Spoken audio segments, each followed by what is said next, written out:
Imagine this scene. It's 2015, you're in Orlando, inside the corporate offices of Disney, the happiest place on earth. Right. And a group of about 250 IT workers, they're all called into a meeting. Now, most of these folks are long-term employees. They're settled. They think they're a vital part of the company's backbone. Sure, they're the infrastructure. Exactly. So they sit down. They're probably expecting, a strategy update. Instead, they're told their jobs are gone, eliminated. Okay, a standard, if brutal, layoff. But then comes this twist. It's a stipulation that just turns the whole thing surreal. Management says to get your severance, you can't just leave. Oh, whoa. No. Instead, you have to spend your last 90 days sitting right next to your replacements workers, flown in on H-1B visas, and you have to train them. Wait, train them to do the exact job you were just fired from? The very same job. The atmosphere, you can imagine, just shifted instantly. You have this bizarre, tense dynamic. American workers feeling humiliated, watching the clock on their careers, forced to teach the keystrokes, the protocols to the very people taking over their desks. That's just an impossible situation. It wasn't just a layoff. It was this mandatory knowledge transfer that felt to so many like a total betrayal. And this one single event, it really captures the explosive emotional core of the H-1B visa debate. It really does. On one side, you have this Disney nightmare, the fear that this program is just a loophole for corporate greed for wage suppression. But then you shift the scene to Silicon Valley and the narrative just flips completely. Right. There you have figures like Elon Musk describing the exact same program not as a threat, but as the only way to build a championship sports team. He argues that without importing global genius, American innovation just dies. And that is the central explosive paradox of the whole American talent system, isn't it? How can one government program be both the engine of American supremacy and a tool for dismantling the American middle class? To get that, we have to look past the talking points and really look at the mechanism itself. Exactly. You have this immediate visceral reaction to a story like Disney, right? The narrative is all about job protection, fairness, the human cost of all this. But then, on the other hand, you have the hard economic reality that innovation in key sectors, the very sectors that define American tech leadership, it relies on getting access to that global pool of talent. So for this deep dive, we need to move beyond just the U.S. political fight. We have to. We need to analyze this competition for talent, what we're calling the global talent war, by really examining the fundamental mechanisms driving it. And crucially, we're going to use China's highly strategic top-down approach as the major point of contrast, because what they're doing is a direct, decades-long strategic answer to the conflicts we're seeing in the U.S. Okay, so let's unpack that. We'll start with the flashpoint here in the U.S. Yeah. The H-1B visa. At its core, it's designed to let U.S. companies hire specialized foreign workers. And when we say specialized, we're talking about very specific fields. We are. It's primarily STEM, engineering, advanced IT, and medicine. That specialization is key, but it's the structure of the program that really creates all the friction. What do you mean by the structure? Well, the program is capped. It's set by Congress at 85,000 new visas a year. That number almost never changes no matter what the market demand is. 85,000. That doesn't sound like a lot when you think about the size of the U.S. economy. It's not. And within that cap, 20,000 of those slots are specifically reserved for workers who have an advanced degree, a master's or a PhD from a U.S. university. So the system is built to encourage foreign students to come here, pay tuition, get their degrees, and then hopefully stay. That's the idea. But the demand it massively outweighs the supply. This is where the anxiety kicks in. We've seen years where there are over 400,000 applications for those 85,000 spots. So it's a lottery. It's a pure lottery. It means a company and a brilliant individual can invest years of effort, and their fate just comes down to a random computer draw. It's pure chance. And for the lucky few who win. The prize is huge. You get to live and work in the U.S. for up to 6 years. And most importantly, it's a pathway to permanent residency, a green card. You're tying your future, your family's future, to the American economy. So let's look at the argument for it, the need narrative that industry champions. The idea is that this is vital for filling labor shortages. Right. The argument is that for American companies to stay competitive, they have to be able to tap into the global talent pool, especially when U.S. universities just aren't producing enough graduates in some of these super specialized cutting-edge fields. Like what kind of fields are we talking about? Think about really specific areas like advanced AI modeling or, say, material science or the deep infrastructure of cloud computing. The big tech giants, your Googles and Amazons, they're very vocal about this. They argue that without H-1B talent, their innovation would slow to a crawl. They lose ground to competitors in Europe or Asia. And it's not just about tech bro jobs in Silicon Valley. You mentioned medicine. It plays a big role in public services, too. A critical role, yeah. Research from the American Medical Association makes this very clear.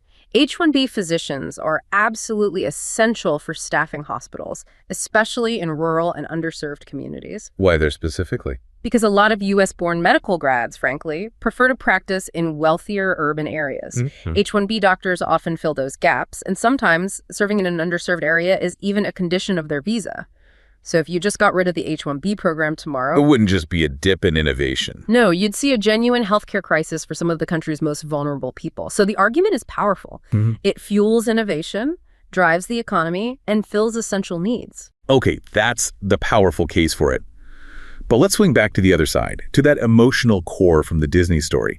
The core allegation is that the whole program is just a loophole. And that's where the tension is.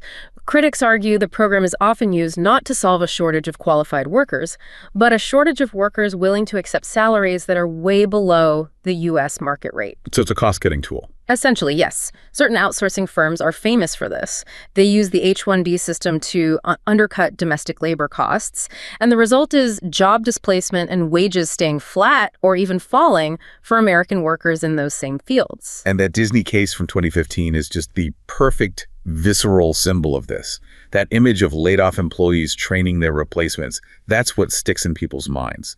It fuels this narrative that the system puts corporate profits over American jobs. And it's not just an emotional argument. There's economic analysis to back it up. The Economic Policy Institute, for example, has put out some really compelling data that shows measurable wage suppression and direct worker displacement because of how the H-1B program is being used. So the core problem is that corporations, under pressure for quarterly profits, will always look for the cheapest, highest skilled labor they can find. And the H-1B system, structurally, can make it easier to import that labor than to invest in, say, training domestic talent or just paying the American workers you already have more money. The incentives are just misaligned. So is the system just fundamentally flawed, or is it just a matter of weak enforcement?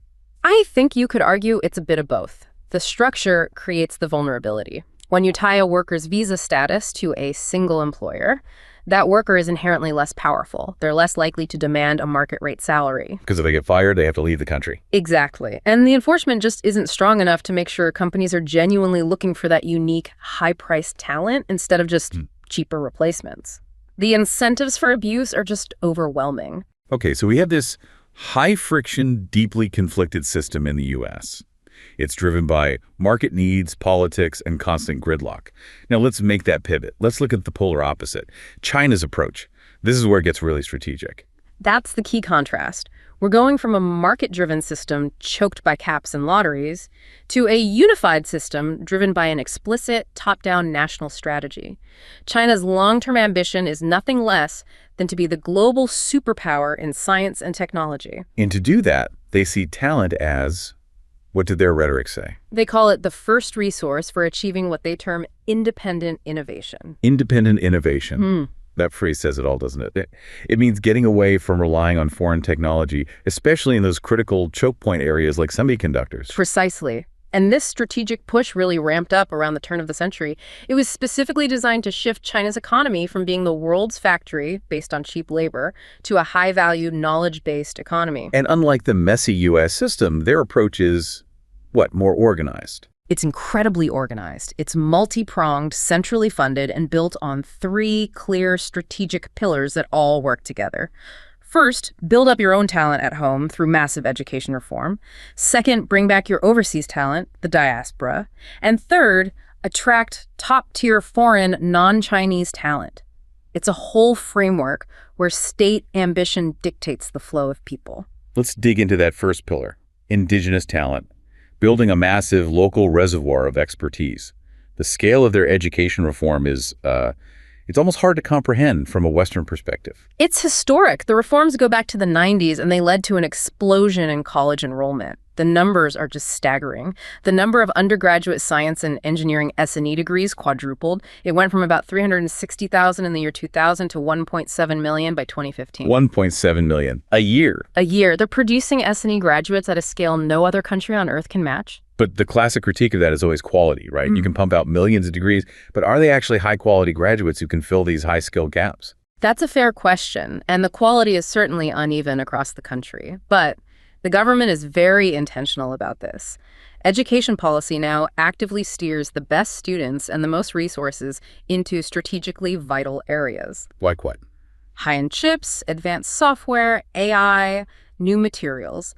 These fields are chosen specifically because they address the nation's biggest strategic needs and supply chain weaknesses. And this is formalized through something called the Double World Class Project. What is that exactly? So that started in 2017. It's a targeted, results-driven funding program. In the latest round, they picked 147 top universities for intense funding. But the goal isn't just to make the whole university better. It's to create specific world-class disciplines departments focused solely on becoming the best in the world in a handful of key tech areas. So they're building a domestic supply chain of brainpower tailored to their exact national needs. Exactly. And we have a perfect illustration of this with the story of a graduate student. Let's call him Chen. He's in a specialized semiconductor institute, part of a program focused on these exact supply chain weaknesses. And his story is important because it shows a real cultural shift, right? A huge one. For years, the dream for the brightest Chinese students was to study abroad, go to the US, and then try their luck with the H-1B lottery. Now, Chen and his whole cohort are intensely focused on these domestic programs tied to national goals. His lab is funded by massive state grants that demand results. But the story highlights a major failure. His team had a critical chip tape out that failed, $1 million mistake. Right. And in a U.S. corporate setting, $1 million mistake could get you fired. It could shut down a startup. But that's not what happened. This is where the difference between a state-backed strategy and market-driven R&D is just so clear. When that failure happened, his professor didn't get angry or worry about the loss. His comment was just transformative. He said, "We are not building a product for next quarter's earnings. We are building the foundation for the next 30 years. Wow, that changes everything. It completely reframes failure. It's not a loss. It's a long-term investment in knowledge. It shows that the state is willing to absorb costs that a publicly traded company obsessed with its quarterly report just cannot tolerate. So they're building an environment where talent can take these huge nation-level risks without the constant pressure of short-term profitability. That is the structural advantage. They are not just maintaining their current tech level, they are fundamentally creating new capability from the ground up. Okay, so while they're building this massive domestic engine, they also know they can't wait 30 years for it to mature. That brings us to pillar 2, getting the overseas Chinese to come back home, the Hagee strategy. Right, reversing the brain drain. They recognize that the fastest way to get world-class expertise is to repatriate your own citizens who've already gained experience and knowledge inside the world's most advanced labs, mostly in the US and Europe. And they got very aggressive with this. The 1,000 Talents Plan is the most famous example. What kind of incentives were we talking about? What would convince a successful engineer in Silicon Valley to move back? The packages were enormous and comprehensive. We're talking large signing bonuses, often bigger than a U.S. salary, high salaries, vast, easily accessible research funding without the nightmare of Western grant applications, and crucially, support for the whole family housing, good schools for their kids, even help finding a job for their spouse. And it worked, didn't it? At least in terms of numbers. Absolutely. The 1,000 Talents Plan recruited around 7,000 top people, more than its goal. And by 2018, China was seeing something like 500,000 returnees annually. It was a massive reversal of the old brain drain. But here's where it gets more complicated. Even with all that money, they still struggle to get the absolute top-tier talent to stay permanently, especially in fields like AI. There's data showing that Chinese AI PhDs who graduate from U.S. universities stay in the U.S. at a rate of around 90%. That's right. So why? If China's throwing all this state money at the problem, why aren't they fixing this retention issue for the very best of the best? It's a mix of things, and it says a lot about the structural differences between the two systems. First, the U.S. environment is just very sticky. The top universities, the access to venture capital, the culture of academic freedom, it's hard to replicate. But there are also some big disincentives to going back. Like what? Well, the first major barrier is the increasing politicization of academia and industry. Success in the West is largely merit-based. That doesn't always translate back to a system where success can often depend on your local political connections, your guangxi. So if you've been abroad for 10 years, you haven't built those networks, and you're at a disadvantage. The huge disadvantage. And then there are the quality of life issues. People often cite working with lower quality colleagues than in top U.S. labs. And operationally, small things become huge frustrations, like not being able to access Google Scholar because of internet censorship. That directly slows down world-class research. So given those hurdles, China's strategy had to adapt. They realized getting people to move back permanently wasn't the only option. And that adaptation is what led to the idea of brain linkage. The strategy evolved. If you can't get them to come home for good, encourage them to serve the country's goals from abroad. Brain linkage. How does that work in practice? Think of it like intellectual arbitrage. A Chinese-born professor at a top U.S. university might take a remote consulting contract with a Chinese lab. Or they might co-author papers that advance China's strategic goals. Or mentor Chinese PhD students remotely. It's a pragmatic way of tapping into the diaspora's knowledge without forcing a move that might lose them entirely. Okay, that brings us to the third pillar, which feels like the most directly competitive one. Yeah. Attracting non-Chinese foreign talent. Their national strategy document literally says they want to be an important gathering place for global high-end talent by 2050. And to do that, they had to innovate their policies because historically, China's immigration system was a nightmare for foreigners. So they've been actively liberalizing it, creating visa paths designed to compete directly with the U.S. The R visa, or the talent visa, is a key example of that. Exactly. It's for leading experts and scientists. It's flexible long stays, multiple entries, and crucially, unlike the H-1B, it often doesn't require you to have a specific job offer from a domestic employer. That gives people so much more freedom and removes the anxiety of the U.S. system where your entire legal status is tied to one job. And they're now making moves that seem to be a direct response to the frustration with the H-1B process. There's this new K visa coming in October 2025. Oh, it's an unambiguous countermove. That visa was announced right after the U.S. floated a proposal for a huge fee for some H-1B applicants. The K visa targets young STEM professionals with at least a bachelor's degree.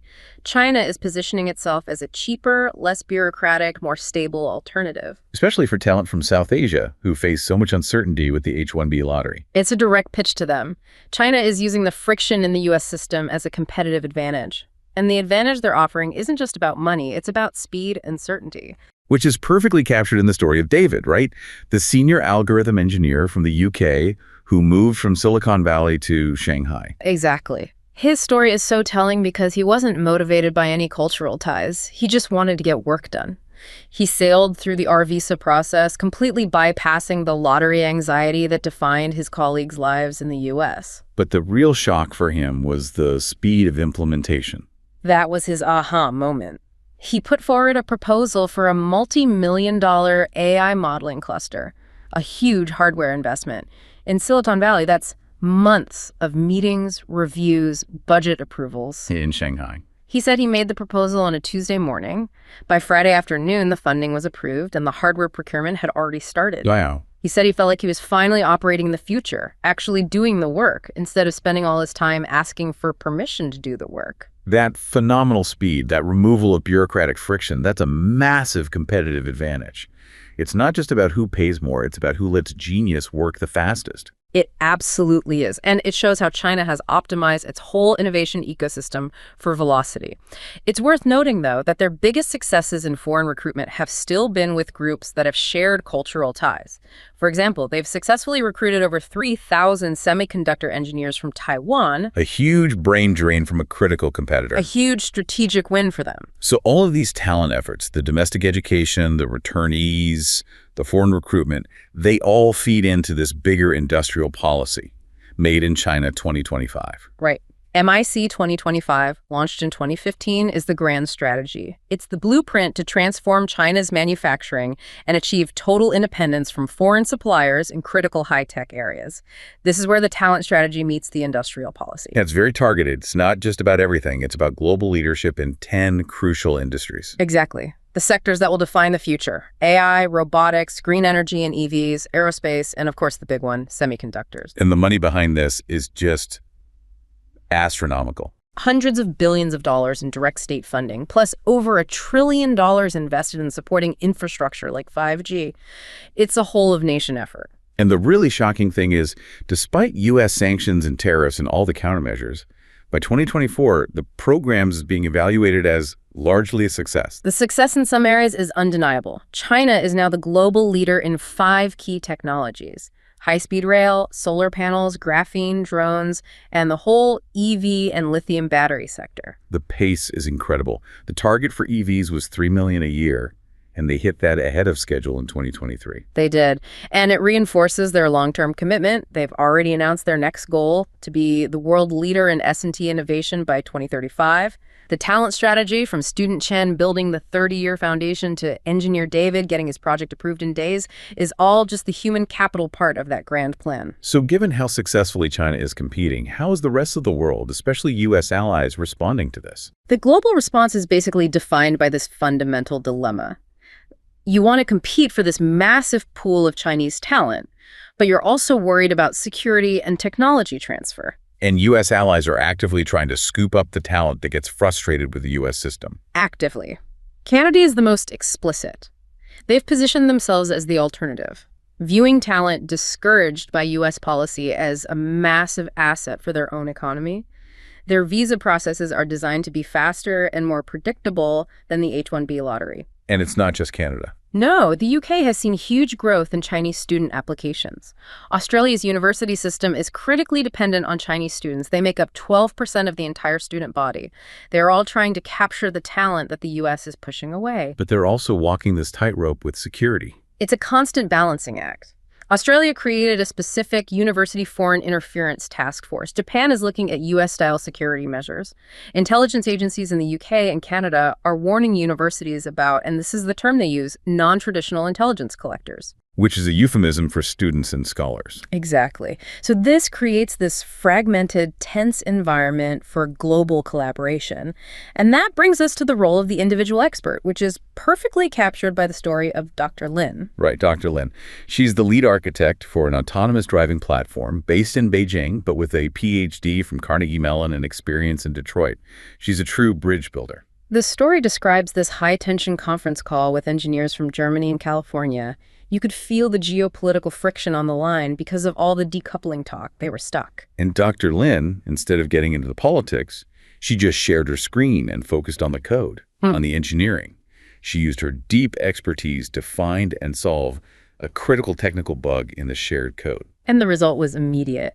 The tension just vanished. She refocused the entire conversation on solving a shared problem. For that hour, she wasn't from China or the US. She was just a brilliant engineer moving the project forward. It shows that the language of math and engineering can still bridge these political divides.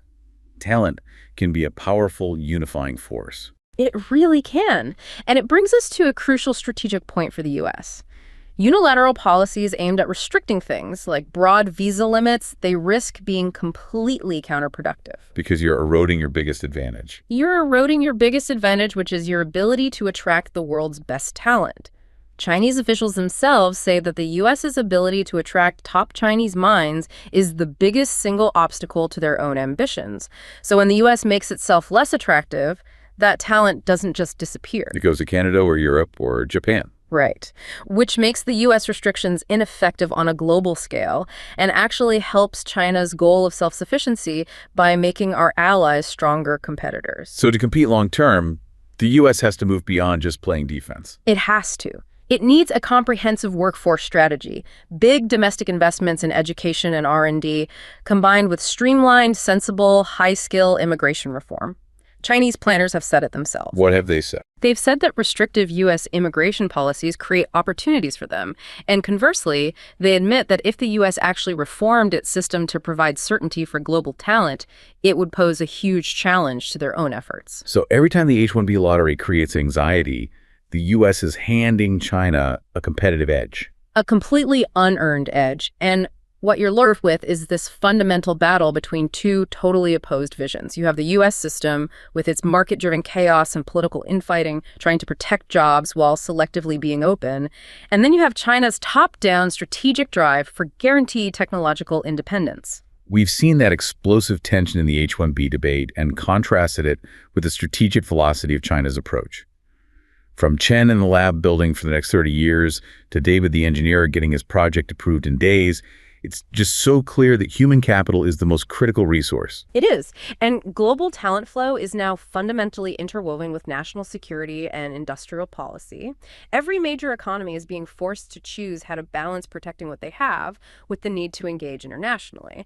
And those choices are going to determine where the future of innovation happens.